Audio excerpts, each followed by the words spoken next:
तो देवेंद्र दा ने अपने मोबाइल से टाइगर दा को मैसेज किया कि हम जा रहे हैं वहां प्रोटेस्ट में, और टाइगर दा से लगातार बात भी हो रही थी देवेंद्र दा की। फिर तो यहां बात कहां आती है कि बिना तो मर्जी फिर के सवाल उठता है कि जब देवेंद्र नाथ महतो टाइगर जयराम महतो से बातचीत हुई थी कि हम लोग जा रहे हैं लातेहार क्षेत्र में, इस तरह का मामला है। जा रहे नहीं, हम लोग जब वहां प्रोटेस्ट करके जब रात हो गया था तो उस समय भी टाइगर दा का फोन आया था, और टाइगर दा ने वहां का स्थिति को जायजा लिया कि क्या स्थिति है। तो टाइगर दा से देवेंद्र दा ने ये बात कहा कि ये स्थिति है, ऐसे ऐसे। तो टाइगर दा ने यह स्पष्ट कहा कि छोड़ना नहीं है, जब तक हम लोग को इंसाफ नहीं मिल जाएगा तब तक छोड़ना नहीं है। टाइगर दा का स्टेटमेंट है। देवेंद्र दा से बात हुआ है, वहां के साथियों ने इस बात को सुना है, सब लोगों ने। इसमें बड़ा सवाल आ रहा है कि जब टाइगर जयराम महतो को पूरी घटनाक्रम जानकारी है, देवेंद्र नाथ महतो ने पूरी जानकारी टाइगर जयराम महतो को दे दी, तो जब जेल जाने के बारी आया तो सूरज कुमार सिंह क्यों? टाइगर जयराम महतो के पार्टी में एक बड़ा विवाद छिड़ गया है। जोहार दादा। जोहार जोहार दादा, बहुत बड़ा सवाल है। आप जेल गए, 5 करोड़ का फिरौती मांगते हैं, पुलिस के साथ हाथापाई करते हैं, महिला के साथ आप उनके कपड़े फाड़ देते हैं। न्याय करवाने के लिए गए थे, न्याय मांगने के लिए गए थे उन 3 बच्चों के लिए, या फिर फिरौती मांगने के लिए गए थे? देखिए महेश दा, बात यह है कि आरोप पुलिस ने लगाया है, धाराएं पुलिस ने लगाई हैं, और 20 धाराएं पुलिस ने लगाई हैं। आखिर फिरौती अगर मांगने हम गए थे, रंगबाजी करने गए थे, उस महिला पुलिसकर्मी का जो नाम जिक्र किया गया है, मैं नाम नहीं लूँगा, उस महिला पुलिसकर्मी का जो नाम जिक्र किया गया है वो शायद तो होमगार्ड है, और उस महिला को वहाँ के जो पिकेट प्रभारी है, जो उनका नाम डाल के बिना मतलब के उनको घसीट दिया है।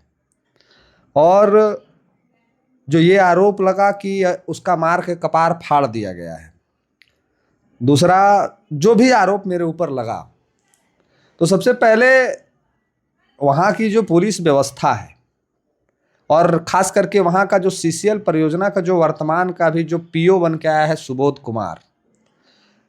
कुमार का आप अगर इतिहास उलट के देखिएगा तो उसका इतिहास में से आपको समझ में आ जाएगा। ये आदमी को कीड़ा मकोड़ा समझता है, जानवर समझता है, आदमी को आदमी समझता ही नहीं है।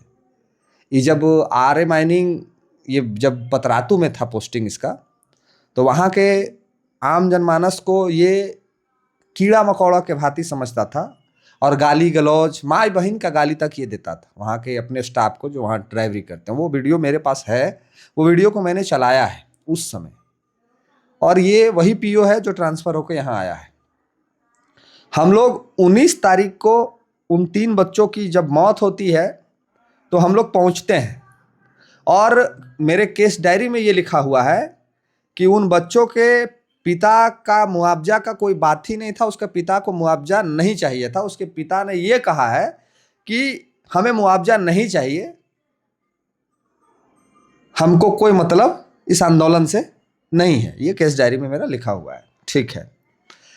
उन 3 बच्चों के जो पिता हैं वो सीसीएल के एम्प्लॉय हैं, समझिएगा बात को, सीसीएल के वो एम्प्लॉय हैं, और उन 3 बच्चों के पिता का ये स्टेटमेंट है कि मेरा जब बच्चा ही नहीं रहा तो हम मुआवजा लेके क्या करेंगे। ये हम लोग के पास उन्होंने कहा, बिल्कुल वो सच बात है, कहीं झूठ नहीं है। लेकिन बात उन 3 बच्चों की ही नहीं थी, बात उन तमाम आरा चमातू में रहने वाले ग्राम के वो तमाम बच्चों की थी कि क्या इसकी गारंटी नहीं है कि आने वाला समय में फिर उस तालाब में किसी का बच्चा डूब के नहीं मरेगा। अगर वो 3 बच्चे आके डूब के मर सकते हैं तो इसकी क्या गारंटी नहीं थी कि फिर किसी गांव का किसी के बच्चे का उस तालाब में डूब के जान नहीं जाएगा। लड़ाई इसकी थी। जब वहां पे हम लोग दाह संस्कार किए उस बच्चे का, और दाह संस्कार करके आरा चमातू के गांव के लोगों ने जब मुझे ये कहा कि नहीं हम लोग इस पे एक बैठक करेंगे कि क्या होना चाहिए, वहां के ग्रामीणों ने बैठक किया।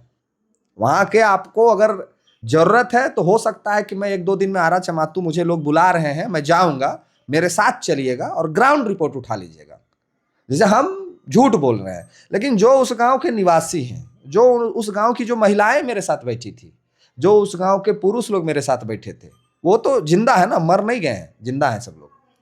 तो उस गांव के बुद्धिजीवी लोगों ने, वहां के वर्तमान के मुखिया ने, हम मुखिया को डांटे भी हैं, मुखिया का ही वो जो बॉडी उठा के वहां ले जाने के बाद गांव वाले ने आरोप मुखिया पे ही लगाया कि नहीं इसके चलते आज ये कहानी हुआ। मुखिया को डांटे भी हैं। वहां के लोगों का आप ग्राउंड रिपोर्ट जब उठाइएगा तो आप ये पूछ लीजिएगा।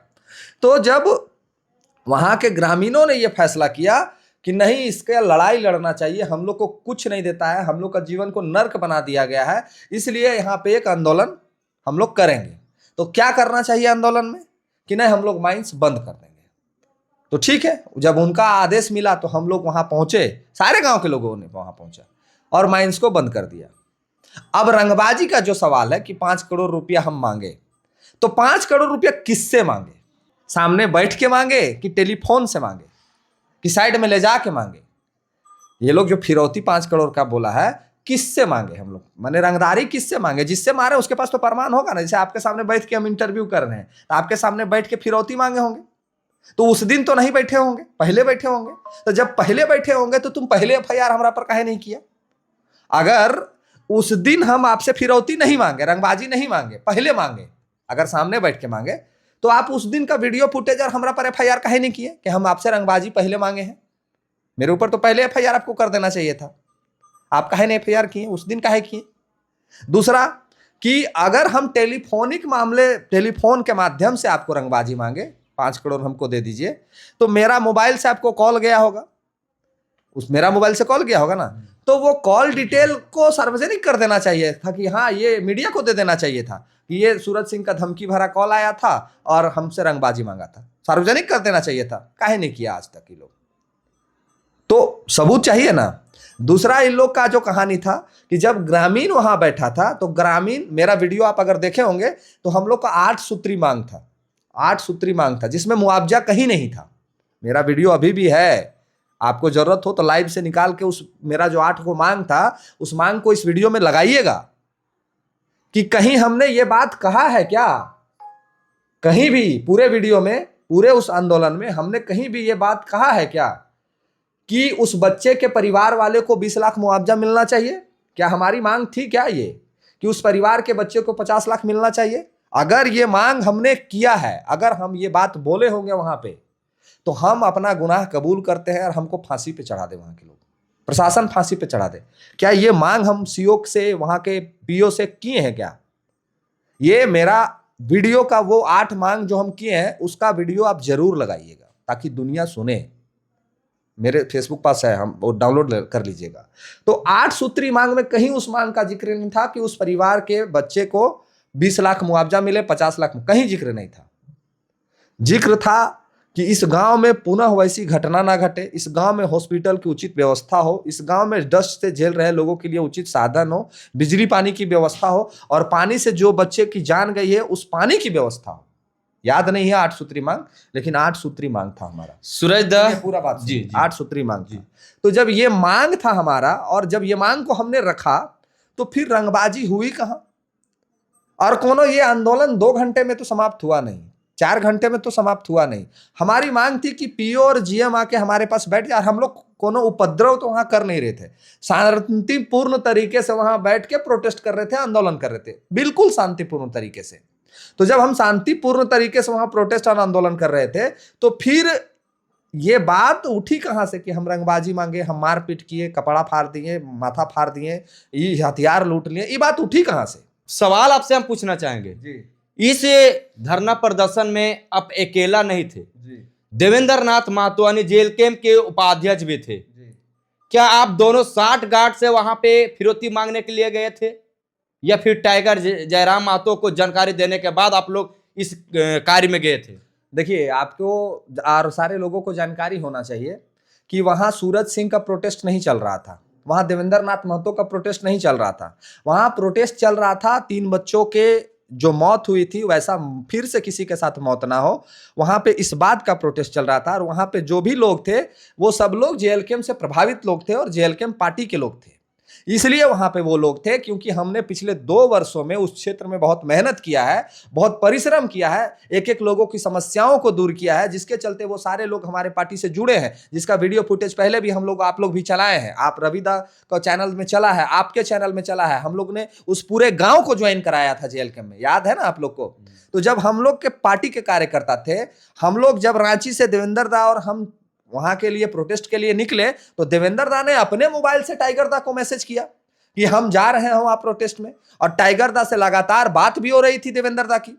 फिर तो यहाँ बात कहाँ आती है कि बिना तो फिर सवाल उठता है कि जब देवेंद्र नाथ महतो टाइगर जयराम महतो से बातचीत हुई थी कि हम लोग जा रहे हैं लातेहार क्षेत्र में, इस तरह का मामला है। जा रहे नहीं, हम लोग जब वहां प्रोटेस्ट करके जब रात हो गया था, तो उस समय भी टाइगर दा का फोन आया था, और टाइगर दा ने वहां का स्थिति को जायजा लिया कि क्या स्थिति है। तो टाइगर दा से देवेंद्र दा ने ये बात कहा कि ये स्थिति है, ऐसे ऐसे। तो टाइगर दा ने यह स्पष्ट कहा कि छोड़ना नहीं है, जब तक हम लोग को इंसाफ नहीं मिल जाएगा तब तक छोड़ना नहीं है। टाइगर दा का स्टेटमेंट है। देवेंद्र दा से बात हुआ है, वहां के साथियों ने इस बात को सुना है, सब लोगों ने। इसमें बड़ा सवाल आ रहा है कि जब टाइगर जयराम महतो को पूरी घटनाक्रम जानकारी है, देवेंद्र नाथ महतो ने पूरी जानकारी टाइगर जयराम महतो को दे दी, तो जब जेल जाने के बारी आया तो सूरज कुमार सिंह क्यों वहां पे देवेंद्र नाथ महतो को क्यों छोड़ाया गया?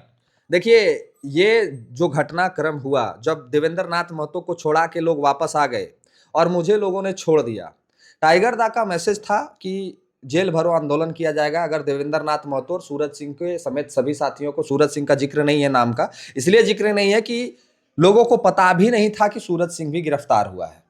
तो पता नहीं था, तो और एक्चुअली में हम गिरफ्तार हुए भी नहीं थे। हम देवेंद्र दा को जब थाना प्रभारी से बात किया, तो थाना प्रभारी बोला कि पिकेट यहाँ बालूमाथ थाना ले जा रहे हैं। तो हम देवेंद्र दा को छुड़ाने के लिए, उनसे मिलने के लिए पिकेट गए, बालूमाथ थाना गए, और जब हम थाना गए तब हमको घेर के पकड़ा गया, हमको उठाया नहीं गया है। हम देवेंद्र दा को छुड़ाने के लिए गए थे, तब हमको पिकेट पकड़ा। लेकिन सूचना हमने इस बात की पार्टी के लोगों को दे दी उसी समय, लगभग 8:50 में हमने अपने मोबाइल से एक मैसेज छोड़ा कि मुझे भी गिरफ्तार कर लिया गया है। तो ये दोषी वो सारे लोग हैं जो देवेंद्र दा को छोड़ा के वहां से वापस आ गए, इसमें कहीं किंतु परंतु नहीं है। पार्टी का लीडर देवेंद्र नाथ महतो भी था, पार्टी का लीडर सूरज सिंह भी था, पार्टी का लीडर मुकेश राम भी था, पार्टी का लीडर पप्पू यादव भी था, और पार्टी का लीडर प्रदीप राम भी था। लेकिन प्रदीप राम और पप्पू यादव की कोई सक्रियता वहां नहीं थी। ये लोग जरूर पार्टी के लोग थे, लेकिन इन लोगों की वहां कोई भूमिका नहीं थी। जैसे सूरज कुमार सिंह आरोप लगा रहे हैं कि देवेंद्र नाथ महतो को गिरफ्तार कर लिया गया, आप जैसे कि जा रहे थे देवेंद्र नाथ महतो को छुड़वाने के लिए, तो जब देवेंद्र नाथ महतो को यह जानकारी हो गई कि सूरज कुमार सिंह को गिरफ्तार कर लिया गया और हमको छुड़वा लिया गया या फिर पुलिस छोड़ दी, तो ये सूचना फिर टाइगर जयराम महतो को क्यों नहीं देगी? अगर टाइगर जयराम महतो को सूचना मिला तो फिर टाइगर जयराम महतो आपसे या फिर इस मामले को लेकर मीडिया के सामने क्यों नहीं रखा, या आपकी मां से क्यों नहीं मुलाकात की कि हम आपके बेटा को छुड़वाएंगे? हम जनता का आवाज उठाते हैं, झारखंडियों का आवाज उठाते हैं, तो फिर जेल कैंप का सिपाही सूरज कुमार सिंह के प्रति टाइगर जयराम महतो का बात क्यों नहीं आया? देखिए, इस पे टाइगर दा का शायद तो हमारी माँ से बातचीत हुआ था, भाई से भी बातचीत हुआ है फोन पे, टेलीफोनिक। उन्होंने आश्वासन दिया था कि हम बात कर रहे हैं, न्यायिक प्रक्रिया है। जब हम जेल चल गए थे उसके बाद का ये घटना है, शायद 4-5 दिनों बाद ये जानकारी हमारे घर में आई थी, बात हुआ था, लोगों को पता चला कैसे ऐसे घटना है। तो हमारा भाई टाइगर दा का नंबर खोज के किसी तरह से शायद बात किया, तो उन्होंने कहा था कि हम बात किए हैं डीएसपी से, एसपी से, हो जाएगा काम, जल्दी ही हम छुड़वा लेंगे। लेकिन सबसे बड़ा तो जिम्मेवार हम अगर किसी को मानते हैं, तो जब टाइगर दा का आदेश था कि देवेंद्र नाथ महतो के साथ अगर अन्य साथियों को नहीं छोड़ा गया तो जेल भरो आंदोलन होगा, तो फिर जेल भरो आंदोलन सूरज सिंह के लिए क्यों नहीं हुआ? हम 4 लोग जेल चले गए और एक व्यक्ति को छोड़ा के जो लोग वापस आ गए, वो क्यों आ गए? ये तो सबसे बड़ा सवाल है। इस सवाल को हम बार बार पूछ रहे हैं वहां के एसपी से, अपने पार्टी के लीडरों से, कि हमें इस बात की जानकारी और हमें इस बात को जानना जो बहुत जरूरी है, ताकि झारखंडी को ये बात पता चले कि सूरज सिंह और साथ में 4 लोगों के लिए जेल भरो आंदोलन उस दिन क्यों नहीं हुआ, लोग राजी खुशी से देवेंद्र नाथ महतो को छोड़ा के वापस क्यों आ गए,